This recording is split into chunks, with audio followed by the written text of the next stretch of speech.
आज का जो प्रदर्शन है वो सबसे पहले तो 5-6 संगठन इकट्ठे होकर के और क्रांतिमान पार्क जो एचओ के 4 नंबर गेट के सामने है वहाँ सारे संगठन इकट्ठे होकर के वहाँ भूमिका तैयार करके सारा कुछ अपने जो ज्ञापन देना है वो तैयार किया गया और अपने संगठन सभी ने अपने अपने विचार रखे और वहाँ से जैसे आड़ी हल चलाता है और बैलों के ऊपर जो जुआ टेका जाता है उसी प्रकार से आज एक किसान जो है वो एक बैल की जगह और एक आड़ी जो है वो उसके ऊपर अपने जो मुट्ठा पकड़ा जाता है हल्का वो पकड़ के आज वो इस प्रकार से प्रदर्शन करते हैं वहाँ से पैदल और यहाँ सेक्रेटरीट के अंदर पहुँचे हैं। और उसके अंदर जो मांग है हमारी जितनी भी लंबित मांगे हैं चाहे वह स्थानीय हों चाहे संयुक्त किसान मोर्चा की हों उसमें सबसे पहले जो मांग है हमारे यहाँ 72 गाँवों का जिला हिसार के अंदर 72 गाँव बीमा क्लेम अभी तक नहीं मिला है और बार बार मीटिंग होने के बाद भी अब 1 महीने का समय दिया था प्रशासन ने तो वो 1 महीना समय 31 तारीख को खत्म हो चुका है।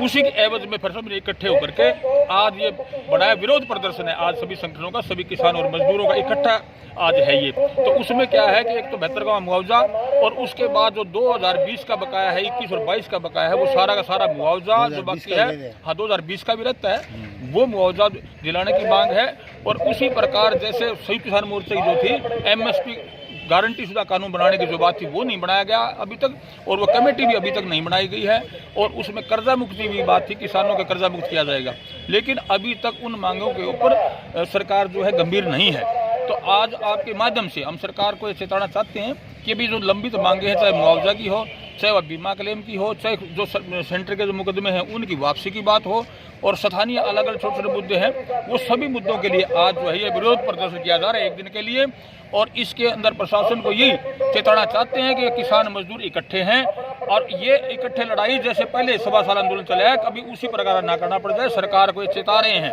कि भाई कह तो प्रशासन और सरकार चेता जाए और ये मांगे लंबित मांगे सारी पूरी कर दे अन्यथा इसको 2024 का जो चुनाव है उसमें खामियाजा भुगतना पड़ेगा। क्योंकि देखो सारा देश रोड पे है मजदूर के रोड के भर नरेगा है हमारे भाई हैं। अरे 334 रुपए को मजदूरी होती है किसी गरीब आदमी की बताओ क्या कर लेगा। और सिर्फ ये मुआवजा 72 गाँवों के अंदर हर गाँव के अंदर मेरे ख्याल में किसी में तो 300 लोगों का है किसी गांव में 200 का है सभी गांवों के 72 गांवों के शामिल है उसमें उसका तो 72 गांव 1 पैसा भी नहीं दिया गया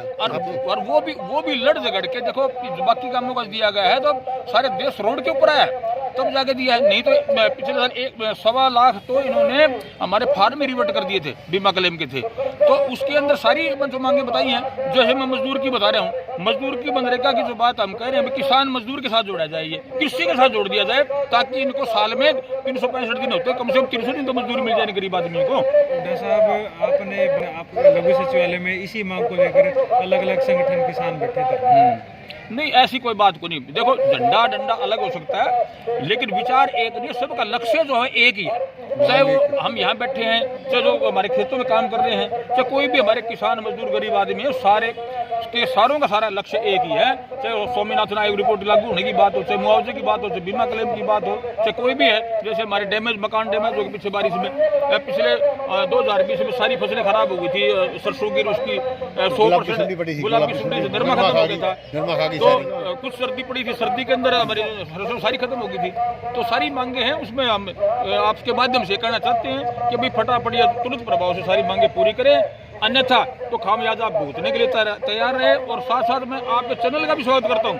कि भाई आप कम से कम हमारे किसान मजदूर गरीब उठा रहे हो छोटे कर्मचारी की बात है छोटा दुकानदार की बात है चाहे कर्मचारियों की बात उठा रहे हो तो मैं धन्यवाद भी करता हूँ सभी।